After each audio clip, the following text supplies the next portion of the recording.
I'm from a really small town in northwest Kansas called Atwood, and the population is just about over 1,000 people.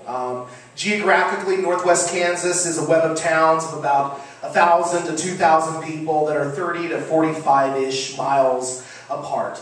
Small towns are this way because they were founded around grain elevators and are peppered along the railroad tracks and the interstates. There are literally 5 to 6 towns within at least 45 minutes drive of any other given town. There was almost always an event to crash within that drive. After our work was done, milking cows, irrigating crops, and plowing the fields, we would grab a 12-pack, jump in the truck, and drive to a nearby barbecue, wedding, or a town dance, specifically to drink and then meet new girls. In Atwood, there were only about 30 girls in our dating pool, and I'd known them all my life. There are a few things to do on the Great Plains besides work, drink, fuck, or fight, or a combination of those four. Us Kansans are simple people. One late May, my buddy Moose shows up to our trailer. My friend Sharky and I were living in for the summer. Moose was from a neighboring town, but lived halfway in between his and ours. We were friends from our PB wrestling days and would occasionally work together, and more than just frequently, we would drink together.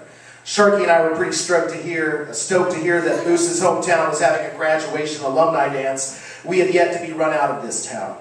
Townies don't like it too much when you talk to one of their 30 girls. We all jumped in Moose's blue beat-up Dodge truck, grabbed some bottled beer tasting the can, and drove the 45 miles to the dance. It ended up being your typical Kansas party. Most people weren't even inside the dance hall. Kansas dudes don't really like to dance and don't understand why they should pay money when they can still hear the music. We sit on the hoods of our cars in the gravel parking lot drinking beer. It's similar to that scene in Dazed and Confused where everyone was drinking around the moon tower. I ended up drunkenly entertaining a group of people, as I used to be wont to do, and was doing some of my drunk party tricks like realistic puking sound or pinky in the eye socket. Just a quick sidebar, I don't do that second one anymore. That hurts like shit. Oh, it's horrible. As you may have guessed, there's not a lot to do in Kansas. I don't know if it's indicative of my friends, but we'd always find ways to entertain ourselves. And because we were young and competitive, our fun had a tendency towards the mean and dangerous. The games usually revolved around the humiliation of one of our friends while they were impaired by alcohol. On this particular night, we happened to improvise one we used to call, "Do you know who that is?" Here's how it works. When one of us got incoherently drunk around complete strangers, one of the rest of us would ask them, "Do you know who that is?" in a real conspiratorial whisper. Whatever they answer, we would pretend was the absolute truth. Moose and I once convinced the crowd at a lamb fry in Herndon that our mutual friend Brad was our state governor's bastard son. This whole game, of course, is accompanied by encouraging said friends to consume crazy amounts of alcohol. There are few things that a young male likes more than watching his friends get absolutely, stupidly shit-faced drunk. On this outing, I had mistakenly gotten my drunk on quickest and was well in the lead to be screwed with. I remembered it wasn't even midnight, and I had my 19-year-old arms around the necks of a 40-something couple, which at the time seemed ancient to me. We were all singing Steve Miller's The Joker at the top of our lungs. I was well on my way to a top 10 drunk. Sharky or Moose must have said something, because everyone started calling me Ben, and then Mark. People were offering me swigs from their bottles, putting their arms around me. Everyone was laughing hysterically at my horrible Simpsons impressions. I was having the time of my life. Next thing you know, people are telling me that the show was their favorite when they were young. I was signing autographs and taking pictures with people, while I was just having a rip-roaring Hasselhoff-esque drunk. I was the shit. Check this out. I even had a chugging contest with the mayor. I smoked it, by the way, which ended up being a horrible idea because then everybody wanted to race me, and I ended up chugging probably, I don't know, 9, 10 beers in less than 20 minutes. At that point, of course, I started blinking in and out of consciousness. So, fast forward to about the end of the party. Later on, the singing couple invited Moose and me back to their place to smoke some weed, which we jumped at. Weed is incredibly hard to get on the plains. In fact, entire small town police departments are funded on arresting drug money out of cars from nearby interstates. Just a word of warning, never, never travel across Kansas with weed or drugs in your car. That's another story. We would always end up taking whatever lame-ass improvised drugs we could get our hands on. You know, ditchweed, mini thins, Robitussin, lots of contact cold medicine. Or a combination of those four. Us Kansans are simple people. About this time, I recall talk of Sharky taking off with some girl, which was usual for him. He was the face of our group. Then the husband talked Moose into taking him in his Dodge to a sketchy dude's house to score some weed. Before his wife drove me back to their house, I have this pre-blackout image of her grabbing his crotch and sloppily kissing her sweaty farmer husband before rolling me drunkenly into their Bronco that had these gigantic monster truck wheels.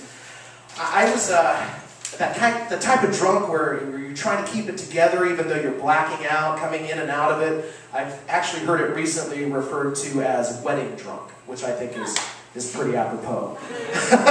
The journey to her home is still just this blurry montage of low-lit images. Her putting her hand in my crotch while telling me her husband was cool with it. Waking up in her lap as she slid out of the Bronco. Us drunkenly staggering arm in arm into her foyer. Us doing a couple of jack shots at the bar. Me snorting a cap full of jack like we did in school to show off. Us making out on the couch. Okay. I don't know what happened in between here, but about who knows how long, I come to consciousness later on the couch. And I hear her husband. He's all riled up and he's saying stuff about the dude not being there and how Moose wasn't into it and had passed out. Then he says, "What about Happy Days there?" From right next to me on the couch, she answers, "Yeah, he's into me. He's not Richie. He's his brother." So I'm kind of laying there, you know, where you squint your eyes and you look through the eyelashes so nobody can, you know, see that you got your eyes open, pretending to be passed out. And I wait a couple seconds. I didn't know what to do. I was frozen. And he retorts, "Well, wake Happy Days' brother up and see if he wants a blowjob while I fuck you from behind." At that point, I really didn't know what to do. Like, I'm there on the couch, like, I'm in their house. You know, she's sitting right next to me, and I don't know what to do. And she kind of woke me up out of my spell by going, "You want to tell him you just want to watch? Then we can surprise him." At that point, I just get up. I was like a zombie. I was like, I just walk out the front door. I didn't even look back to see what their reaction was. I just got the fuck out of there. I was like, I didn't know what to do. So I'm outside, like going through my stuff, trying to look for the keys, and then trying to drunkenly put the keys into the Dodge truck door, when all of a sudden my buddy Moose like pops up out of the back of the truck and he's like, "Hey, did you blow her?" And so, like, I'm drunk, right? And all these things are going through my head, and I was really blackout drunk, and all of a sudden I get pissed, and I was like, "Wait a minute." I was like, "Were you out here pretending to be passed out in the truck so you didn't have to be part of that?" He's like, "Oh yeah." Fuck yeah. Like, he didn't even miss a beat, and I was like, "You're driving, Nick," and I gave him the keys. So, flash forward about 2 or 3 days later, and, where is that? Here it is. It's on the last page here. Fast forward a couple days, and Moose comes over to my trailer house, and he's got his local town's paper. And on the cover was a picture of the mayor and I, arm in arm, drinking beers.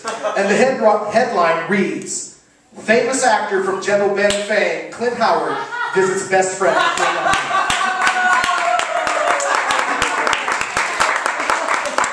Thank you guys.